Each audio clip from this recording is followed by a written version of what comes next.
ჩუმერები აგებდნენ სამსაფეხურიან ზიკურათს, რომელიც სამყაროს ღვთაება ენლილს ეძღვნებოდა, წყლის ღვთაება ენქის და ზეცის ღვთაება ენის საპატივცემულოდ. აი ნახეთ ახლა ეს ზიკურათები.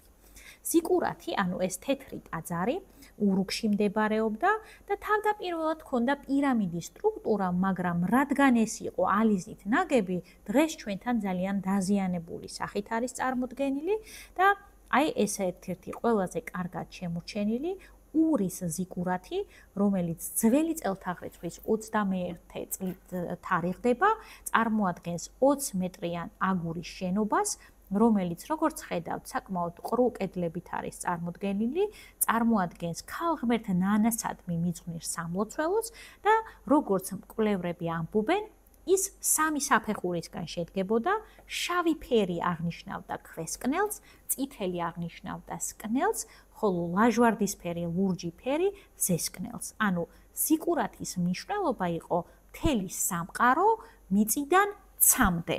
ანუ მთელი სამყაროს მეუფების მნიშვნელობით შეიძლება განვიხილოთ, რომლის მხოლოდ და მხოლოდ ზედა ნაწილი იყო ინტერიერით, ანუ იქ შეიძლებოდა შესვლა.